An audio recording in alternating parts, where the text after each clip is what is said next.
Hello दोस्तों, welcome to my channel invest with Keshav.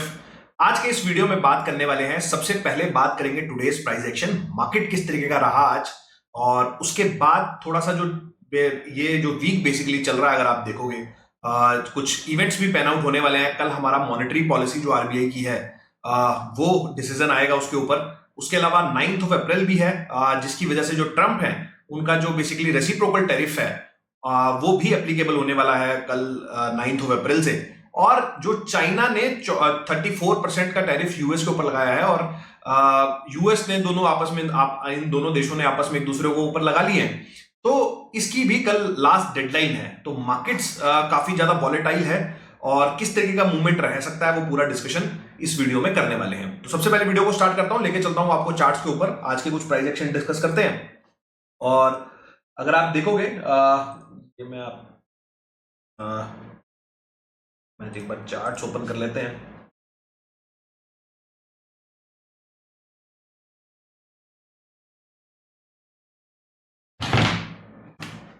तो ये निफ्टी का 5 मिनट का चार्ट आपके सामने आया है, और अगर आप देखोगे तो बेसिकली निफ्टी आज एक हमें गैप अप ओपनिंग मिली निफ्टी के ऊपर। कल हमारी जो क्लोजिंग थी उसके साथ हमें गैप अप ओपनिंग मिली कुछ, और उसके बाद मार्केट वहां से थोड़ा सा नीचे आया और ये जो गैप था वो फिल किया, और उसके बाद एक बार अपवर्ड ट्रेजेक्टरी के तरफ मूव किया, और हाई जो आज लगा वो लगा अपना 22,702, और वहां से फिर एक बार मार्केट लास्ट में कुछ नीचे ही क्लोज हुआ है। क्लोजिंग जो आई है आज हमारी 22,547 की क्लोजिंग आई है। और इसको अगर थोड़ा बड़े चार्ट पे आपको दिखाता हूँ, डेली चार्ट के ऊपर देखोगे तो जैसा हमारी कल की वीडियो में भी बात हुई थी कि जहां से एक बड़ा गैप डाउन हमें देखने को मिला था कल, और ये जो गैप है मैंने आपको ये वाली बात कल भी आपसे शेयर करी थी कि ये गैप जरूर एक बार फिल होना चाहिए। मोस्टली कल और आज की मूवमेंट के बाद ये गैप ऑलमोस्ट फिल हो गया है। अगर आप देखोगे तो यहाँ पर जो हमारा लो था बेसिकली 874, 868, 874, और आज का जो है मतलब 150 पॉइंट का लगभग अभी ये गैप बचा है।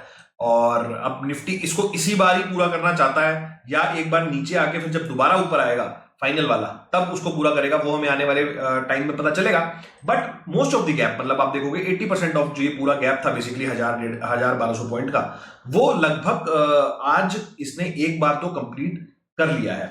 उसके अलावा अगर आप देखोगे बैंक निफ्टी को, तो बैंक निफ्टी के ऊपर कल जो था फॉल, उसने भी सेम, इसमें बैंक निफ्टी में देखोगे तो इसने तो लगभग पूरा ही ये गैप फिल कर लिया है, और हमारी नीचे ही क्लोजिंग हुई है। उसके बाद बैंक निफ्टी पे कहीं ना कहीं गैप ऑलमोस्ट पूरा फिल हो गया है।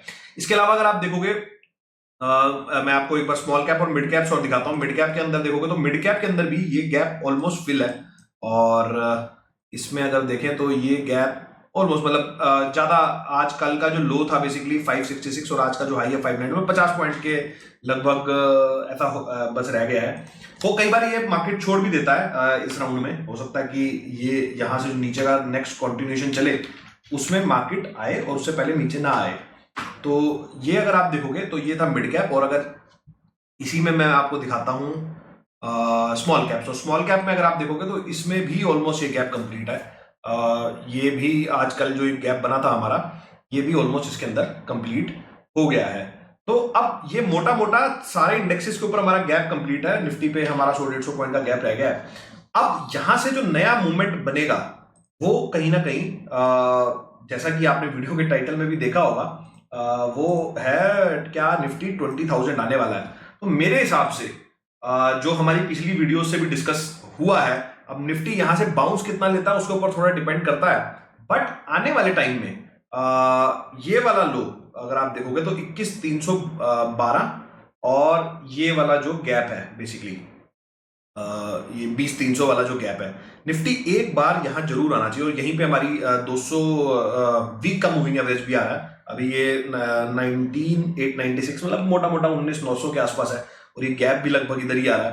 तो आने वाले टाइम में अगले 1 से 2 महीने के अंदर कोई रिकमेंडेशन नहीं है, बट एज पर चार्ट्स का अगर मैं आपको एजुकेशन पर्पज से जो अगर बताऊं कि किस तरीके से मूवमेंट हो रही है, तो निफ्टी एक बार यहां पर जरूर आना चाहिए। और मेरे हिसाब से ये जोन कहीं ना कहीं फाइनल लो हो सकता है निफ्टी का। और जो लोग इन्वेस्टमेंट करते हैं, जो लोग लॉन्ग टर्म के लिए अपनी होल्डिंग बनाते हैं, उनके लिए बहुत अच्छे लेवल्स होंगे लॉन्ग टर्म के लिए। क्योंकि मैं आपको थोड़ा सा करके आपको हिस्टोरिकल भी दिखाता हूं। अगर आप हिस्टोरिकल देखोगे तो बहुत कम बार ऐसा होता है कि निफ्टी अपने 200 वीक मूविंग एवरेज के ऊपर आए। आप देखो पिछली बार ये कब आया था, पिछली बार ये आज से कोविड टाइम में आया था, आज से 5 साल पहले। और उससे पहले कब आया था, उससे पहले आया था 2016 में। तो ये जो बेसिकली है, अगर आप देखोगे तो 3, 4, 5 साल में निफ्टी कहीं ना कहीं एक ऐसा इवेंट करता है। और ये इवेंट अब 2020 के बाद पहली बार हो रहा है जहां पे निफ्टी 200 वीक मूविंग एवरेज के ऊपर आ जाएगा। तो जो लोग भी इन्वेस्टमेंट करते हैं उनके लिए बहुत अच्छे लेवल्स होंगे। यहाँ से अगले 5, 7, 10% का फॉल अगर आप देखोगे तो बहुत ही बढ़िया लेवल्स उनको यहाँ से देखने को मिलेंगे।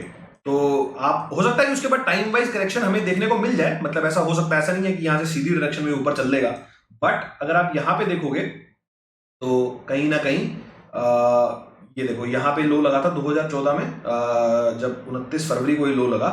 और लगभग हम जून 2017, जून भी नहीं, जून में तो कट गया, अप्रैल 2017, मतलब लगभग 1.25 साल के अंदर ये पूरा यहाँ से एक बार को ये पूरा जितना भी फॉल था ये एक बार कट गया। तो ऐसा लगता है कि अब यहाँ से अगर ये यहाँ पर कहीं मिल जाता है तो अगले 1.5 साल के अंदर निफ्टी कहीं ना कहीं यहीं पर इसको यहीं पर या यहाँ पर इसको क्रॉस कर देना चाहिए, ऐसा लगता है। तो लॉन्ग टर्म के हिसाब से काफ़ी ज़्यादा पॉजिटिव लगेगा अगर निफ्टी 20,000 आ जाता है, एज पर चार्ट्स जो भी समझ में आ रहा है। उसके अलावा अगर आप देखोगे बाकी चार्ट्स मैंने आपसे शेयर कर ही दिए हैं। और एक बार थोड़ी सी अब डिस्कशन कर लेते हैं जो बाकी इवेंट्स प्ले आउट होने वाले हैं। तो कल हमारा जो बेसिकली इवेंट है एक फेड का, सॉरी आरबीआई वाला। तो आरबीआई में ऐसा लगता है अभी बॉन्ड यील्ड्स के भी आप चार्ट देखोगे तो इंडिया में रेट ऑफ इंटरेस्ट कम होंगे, ऐसा लगता है कि पिछली बार पॉलिसी के अंदर भी रेट ऑफ इंटरेस्ट कम हुए थे। इस वाले में भी ऐसा समझ में आता है कि रेट ऑफ इंटरेस्ट का एक कट तो एटलीस्ट कम से कम 25 बेसिस पॉइंट का तो कम से कम हमें मिलेगा ही। तो मार्केट थोड़े से वॉलेटाइल रहेंगे, लेकिन उससे भी इंपॉर्टेंट है वो है अपना जो आज यूएस मार्केट किस तरीके से बिहेव करता है। काफी ओवरसोल्ड लेवल है। मैं आपको एक बार यूएस के भी चार्ट्स आपको एक बार शेयर करता हूं। अगर आप देखोगे तो ये मैं आपके सामने डाउ जोन्स का चार्ट लगाता हूं। तो डाउ जोन्स का अगर आप चार्ट देखोगे तो डाउ जोन्स अपने वीकली मूविंग एवरेज के ऊपर इसने कल टच किया है और वहां से एक हमें अच्छी रिकवरी देखने को मिली है। तो डाउ जोन्स का काफी लॉन्ग टर्म सपोर्ट है ये 36,000 वाला। मुझे नहीं लगता ये इसके नीचे जाने वाला है एज ऑफ नाउ। मतलब अगर ये कटता है तो फिर कहीं ना कहीं बहुत बड़ी दिक्कत आ जाएगी यूएस के अंदर, मतलब फिर पेन बढ़ा है। एज ऑफ नाउ नहीं लग रहा है कि ये कटने वाला है। और ये अभी इसने यहाँ पर 2021 से लेकर और अभी तक ये लगभग रिटर्न्स यहाँ पर इसके 0 हो गए हैं। यहीं अगर आप नैस्डैक को देखोगे तो नैस्डैक के अंदर भी ये जो लो बना है बेसिकली थोड़ा सा अभी इसमें वीकली मूविंग एवरेज नहीं टच किया है। 16,000 के आसपास अभी थोड़ा और नीचे आ सकता है। तो ऑलमोस्ट अगर आप देखोगे तो यूएस के अंदर भी प्राइस वाइज ऐसा लगता है कि कहीं ना कहीं करेक्शंस हमारी पूरी हो चुकी हैं और काफ़ी ज़्यादा ओवरसोल्ड टेरिटरी में है। अगर आप देखोगे तो आरएसआई भी इसका 29 का है। और अगर डाउ जोन्स का देखोगे तो डाउ जोन्स भी काफ़ी ज़्यादा, ये आपको वीकली चार्ट दिखा रहा हूँ, वीकली चार्ट्स पे काफ़ी ज़्यादा ओवरसोल्ड है। तो ये चीज़ का आपको खास ध्यान रखना है। तो थोड़ा सा आप इसमें आप अपने आप को थोड़ा सा इस हिसाब से समझ सकते हैं कि जो यूएस के चार्ट है कोई सा भी पॉजिटिव ट्रिगर, चाहे वो रेट ऑफ इंटरेस्ट को लेके हो या फिर इस टैरिफ वॉर को लेके हो, कोई ना कोई पॉजिटिव अगर हल्की सी भी चिंगारी लगती है तो कहीं ना कहीं ऊपर की डायरेक्शन का मूव काफ़ी तेज आ सकता है। इस बात को आप थोड़ा सा ध्यान रखें। आई होप आपको वीडियो अच्छा लगा होगा। कैसा लगा वीडियो? अगर अच्छा लगा है तो लाइक करें, शेयर करें, ज़्यादा से लोगों तक पहुंचाएं। मिलता हूं आपसे अगली वीडियो में इसी तरह के कुछ नए और इंटरेस्टिंग टॉपिक के साथ। चलिए दोस्तों, नमस्कार, जय हिंद।